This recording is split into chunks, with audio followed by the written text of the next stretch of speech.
السلام علیکم ورحمۃ اللہ وبرکاتہ۔ بسم اللہ الرحمن الرحیم۔ مولا صلی وسلم دائما ابدا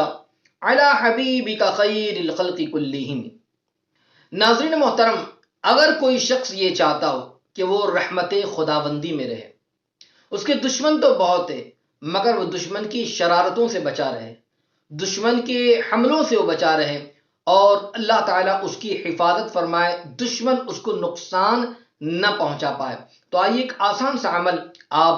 سماعت کر لیں اور وظیفے میں رکھیں۔ انشاءاللہ کتنا ہی بڑا ظالم کیوں نہ ہو، کتنا ہی بڑا دشمن کیوں نہ ہو، اس کو نقصان نہیں پہنچا پائے گا۔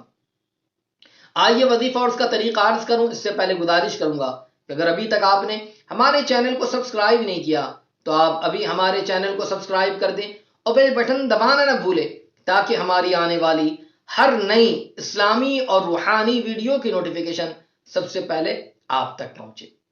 تو ناظرین محترم، اگر کوئی شخص یہ چاہتا ہو کہ وہ دشمن سے بچا رہے، آئی بٹن پر بھی کلک کر کے آپ اس حوالے سے مزید ویڈیوز کو بھی دیکھ سکتے ہیں، اسے پڑھ کر اس کی برکتوں سے بھی مالا مال ہو سکتے ہیں۔ ناظرین محترم، اگر کوئی شخص یہ چاہتا ہو کہ اللہ کی وہ رحمت میں رہے، گویا کہ وہ دشمنوں سے اس کی حفاظت ہوتی رہے اور دشمن اسے نقصان نہ پہنچائے، اور وہ دشمن کے جو ارد گرد رہتا ہے مگر وہ اس کی شرارتوں سے بچا رہے، اس کی شرارتوں سے اللہ تعالیٰ اس کی حفاظت فرمائے، نمازوں کی پابندی کرتا رہے اور اس وظیفے کو پڑھے، انشاءاللہ کتنا ہی بڑا ظالم کیوں نہ ہو، کتنا ہی طاقتور دشمن کیوں نہ ہو، کتنا ہی پاورفل دشمن کیوں نہ ہو، اس کو نقصان نہیں پہنچا پائے گا، اسے تکلیف نہیں دے پائے گا۔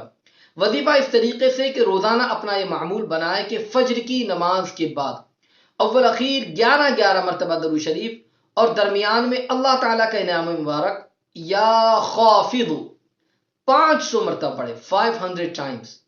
اور اللہ کی بارگاہ میں وہ دعا کریں، اپنے آپ پر دم کر لیا کریں۔ انشاءاللہ اگر روزانہ اس کا یہ معمول رہے گا، انشاءاللہ کتنا ہی بڑا ظالم کیوں نہ ہو، کتنا ہی بڑا دشمن کیوں نہ ہو، وہ اسے تکلیف نہیں پہنچا پائے گا، نقصان نہیں پہنچا پائے گا، بلکہ اگر کوئی تکلیف پہنچانا چاہے گا، نقصان پہنچانا چاہے گا تو اس کا نقصان وہ خود ہی دیکھے گا، وہ خود ہی بھگتے گا۔ تو اس لیے اگر چاہتے ہیں کہ حفاظت ہو تو اس وظیفے کو روزانہ فجر کی نماز کے بعد پڑھیں اور اللہ کی بارگاہ میں دعا کریں، انشاءاللہ العظیم اس کی حفاظت ہوگی۔ اللہ تعالیٰ اس کی برکتوں سے ہم سب کو مالا مال فرمائے، دشمنوں کی شرارت سے ہماری حفاظت فرمائے، آمین۔ السلام علیکم ورحمۃ اللہ وبرکاتہ۔